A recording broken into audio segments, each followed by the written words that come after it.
Hello friends, நீங்கள் கேட்டுக்கொண்டிருப்பது தேனருவி தமிழ் நாவல்ஸின் சாபமாய் வந்த என் உயிரே. வாசிப்பது நான் உங்கள் பவஸ்ரீ அபி. அத்தியாயம் 23. விஜய் குடிபோதையில் இருக்கும்போது அதை பயன்படுத்தி அவனது அறைக்குள் நுழைந்த ஒரு இளம்பெண் அவனுடன் இணைந்து தன் இரவை கழிக்கிறாள். ரியாவின் நினைவுகளால் சோகமாக இருந்த விஜய் யாரும் தன்னை வந்து தொந்தரவு செய்யக்கூடாது என்று சொல்லி இருந்ததால் அவனது ஆட்கள் யாரும் விஜயின் அறை பக்கமே வராதது அவளுக்கு இன்னும் தன் வேலையை சுலபமாக்கியது. அவள் பாட்டிற்கு சாதாரணமாக அவனது ரூமுக்குள் நுழைந்து அவனை பேசி தன் வலையில் விழ வைத்து அவனுடன் சேர்ந்து இருந்து அதற்கு அடையாளமாக அவனுடன் நெருக்கமாக இருப்பதை போல சில போட்டோக்களையும் எடுத்துக்கொண்டாள். வந்தவள் யார் என்று கூட தெரியாத நிலையில் இருந்த விஜய் அது ஒருவேளை டைரக்டர் ஸ்ரீகாந்தின் மகள் மோனிஷாவாக இருக்கும் என்று நினைத்து கொண்டான்.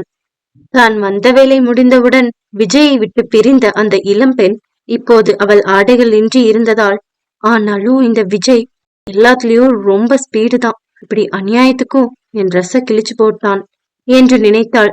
நல்ல வேளையாக அவளது ஹேண்ட்பேக்கில் ஒரு ஷார்ட் டாப் இருந்ததால் அதை எடுத்து அணிந்து கொண்டு அவளுடைய பெரிய கூலிங் கிளாஸை அணிந்து அவள் முகத்தின் பாதியை அதில் மறைத்து கொண்டு விஜய் ஆட்களின் கண்களில் படாமல் அந்த இடத்தை விட்டு வெளியே சென்று மாயமானாள்.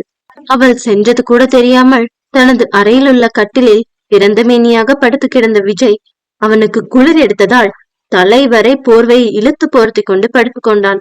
இப்போது அவன் அருகில் ஒரு தலையணை இருக்க அதை எடுத்து அணைத்து கொண்டு, பிரியா, இதே மாதிரி நான் உன்னை கட்டி பிடிச்சிட்டு நிம்மதியா சந்தோஷமா தூங்குனதெல்லாம் இப்பயும் என் மனசுல அப்படியே இருக்குடி பிரியா.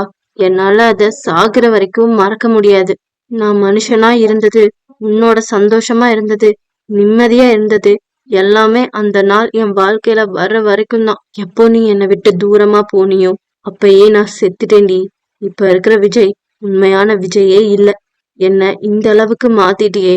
உனக்கு கொஞ்சம் கூட மனசாட்சியே இல்லையாடி? ஒரு நாள் அட்லீஸ்ட் ஒரு செகண்ட் கூட நீ என்ன உண்மையா லவ் பண்ணலையா? ஏன் பண்ணல? உன் லவ்வுக்கு எனக்கு தகுதி இல்லைன்னு நினைச்சிட்டியா? இல்ல நீ எதிர்பார்த்த மாதிரி நான் உன்னை பார்க்கலையா? எல்லாம் தப்பையும் பண்ணிட்டு நீ ஈஸியா செத்து போயிட்டடி. ஆனா உன்னை நினைச்சு ஒவ்வொரு செகண்டும் நான் தான் செத்துக்கிட்டு இருக்கேன் என்று தலைகாணியிடம் புலம்பிக் கொண்டிருந்த விஜய்க்கு இந்த போதையில் சற்று முன் அங்கே ஒருத்தி வந்துவிட்டு சென்றதும் அவன் அவளுடன் ஜாலியாக சரசமாடியதும் எதுவுமே ஞாபகமில்லை. பெண் அப்படியே சோர்வாக இருந்ததால் தன்னையும் அறியாமல் உறங்கி போனான் விஜய். ஆனால் பாவம், அவனது திவாரத்தையே ஆட்டம் காண வைக்கும் அளவிற்கு காலையில் ஒரு சம்பவம் நடக்கப் போவது அவனுக்கு தெரியாது. அதற்கு காரணகர்த்தாவும் அவனேதான். ஆனால் அவனுக்கு அது தெரிய வந்தால் அப்போது என்ன நடக்குமோ? தான் வெளியில் சென்றாலே தன் வீட்டில் உள்ளவர்கள் எல்லாம் அவளது அண்ணன்மார்கள் விஜயின் முன்னேயும் ஊர் மக்கள் முன்னேயும் அவமானப்பட்டு நின்னதற்கு அவள்தான் காரணம் என்று சொல்லி அவள் வீட்டிலுள்ள அனைவரும் சரமாரியாக வசைப்பாடுகிறார்கள் என்பதால் இரவு வரையிலும் எதற்கும் வெளியில் வராமல் சோகமே உருவாக தன் அறைக்குள்ளேயே அமர்ந்திருந்தாள் அமுதா. அவளது மிருதுவான கன்னங்களில் இப்போதும் கூட கண்ணீர் கோடுகள் மின்னியது. விஜய் வந்து சென்ற பிறகு டைரக்டர் ஸ்ரீகாந்த் அமுதாவின் அக்ரிமெண்ட் தொடர்பாக பேச வேண்டும் என்பதற்காக விஜயின் கட்டளையின் பேரில் தனது அசிஸ்டன்ட் ஒருவனை அமுதாவின் வீட்டிற்கு அனுப்பி வைத்தான். அப்போது அமுதாவிடம் அவன் பேசினால் சரியாக இருக்காது என்று நினைத்த வெற்றி எப்படியும் அவனே அவளுக்கு மேனேஜராக இருக்க ஒப்புக்கொண்டான் என்பதால், நீங்க எதுவா இருந்தாலும் என்கிட்ட பேசுங்க, அமுதாவை பற்றி எந்த டீடைல்ஸ் வேணும்னாலும் நானே சொல்றேன், எல்லாமே ரெடியானதுக்கு அப்புறம் டாக்குமெண்ட்டை என்கிட்ட கொடுங்க, நான் எல்லாம் கரெக்டா இருக்கான்னு படிச்சு பார்த்துட்டு அவகிட்ட சைன் வாங்கி தரேன் என்று சொல்லி அங்கே வந்த டைரக்டரின் அசிஸ்டன்டுடன் தானும் வெளியில் கிளம்பி விட்டான். அவனை அழைத்து சென்று அமுதாவுடன் விஜயின் ப்ரொடக்ஷன் கம்பெனி போடவிருக்கும் 2 வருட கான்ட்ராக்ட் பற்றியும் இப்போது அமுதா செகண்ட் ஹீரோயினாக நடிக்கவிருக்கும் படத்தின் கதை மற்றும் அதில் அவளுடைய கதாபாத்திரம், அதில் அவளுக்கு வழங்கப்படும் சம்பளம் என அனைத்தையும் டைரக்டரின் அசிஸ்டன்ட் வெற்றியிடம் விளக்கி சொன்னான். வெற்றி ஒன்றும் படிப்பாளி எல்லாம் கிடையாது, இருப்பினும் பேருக்கு ஒரு டிகிரியாவது படிக்க வேண்டும் என்று நினைத்து அவனுக்கு ஏதோ கொஞ்சம் மேக்ஸ் வரும் என்பதால் அக்கவுண்ட்ஸ் குரூப் எடுத்து படித்து பார்டரில் பாஸ் ஆகி டிகிரி முடித்தான். அதனால் அந்த அசிஸ்டன்ட் டைரக்டர் சொன்ன ஏராளமான விஷயங்கள் அவனது மூளைக்கு புரிந்து கொள்ள அப்பாற்பட்டதாக இருந்தது.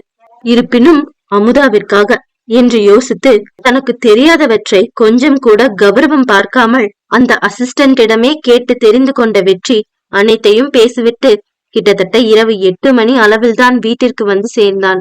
எப்போதும் அந்த நேரத்தில் எல்லாம் அவர்கள் வீட்டில் உள்ள அனைவரும் சாப்பிட்டு முடித்து தூங்க சென்று விடுவார்கள். இல்லை என்றால் டிவி பார்த்தபடி சாப்பிட்டுக் கொண்டிருப்பார்கள். ஆனால் அந்த வீடு அப்போது மிகவும் அமைதியாக இருந்தது. அதை வைத்தே இன்னும் எதுவும் சரியாகவில்லை என்று புரிந்து கொண்டு நேராக அவன் அமுதாவின் அறையை நோக்கி சென்றான். கதவு உள்ளே இருந்து லாக் செய்யப்பட்டிருக்க எப்படியோ அவ தூங்கிட்டு இருக்க மாட்டான். சாப்பிட்டாலோ இல்லையோ தெரியல. முதல்ல அவளை சாப்பிட வைக்கணும். இப்படியும் இந்த டாக்குமெண்ட் இத பத்தி அவகிட்ட சொல்லி சைன் வாங்கணும்.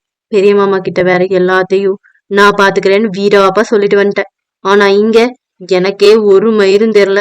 இதுல நான் என்னத்த புரிஞ்சுக்கிட்டு இவகிட்ட வந்து சொல்லி அத மத்தவங்களுக்கெல்லாம் புரிய வச்சு இவள ஹீரோயின் ஆக்க போறனோ தெரியல என்று நினைத்து பெருமூச்சு விட்ட வெற்றி அமுதாவின் அரை கதவை தட்டினான்.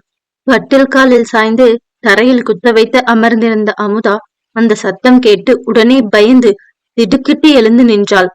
வெற்றி என்ன யாரையும் டிஸ்டர்ப் பண்ண கூடாதுன்னு சொன்னதுக்கு அப்புறம் இந்த பக்கம் இவ்வளவு நேரம் யாருமே வரலையே.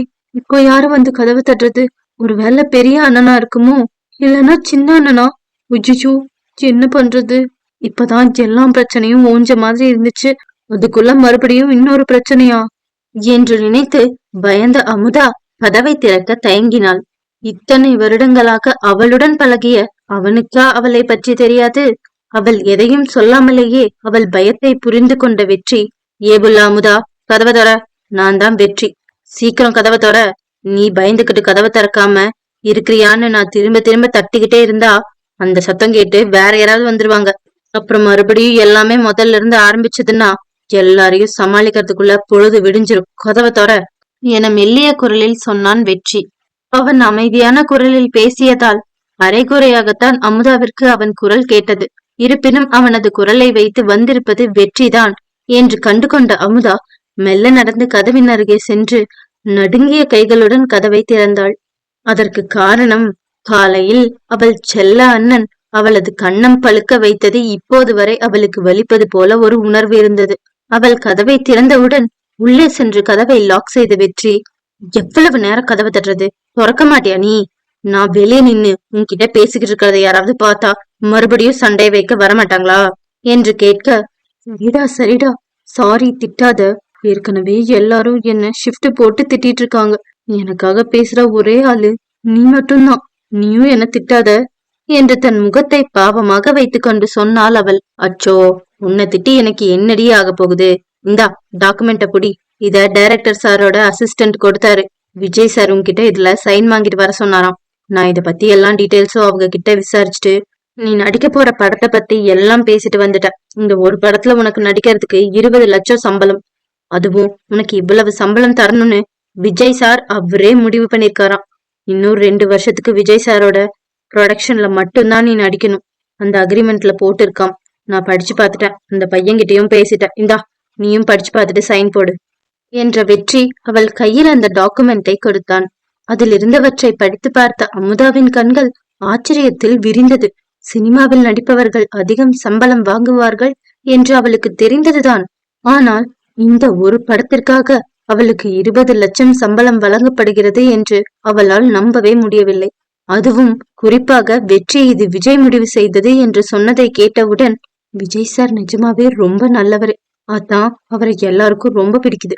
அவரை மாதிரி ஒருத்தரை நான் பார்த்ததே இல்லை. அவரை என் வாழ்க்கையில ஒரு தடவையாவது பார்த்துட முடியாதான்னு நினைச்சேன். இப்போ அவர் கூட சேர்ந்து நடிக்கிற வாய்ப்பு எனக்கு கிடைச்சிருக்கு. அதுவும் அவருக்கு செகண்ட் ஹீரோயினா.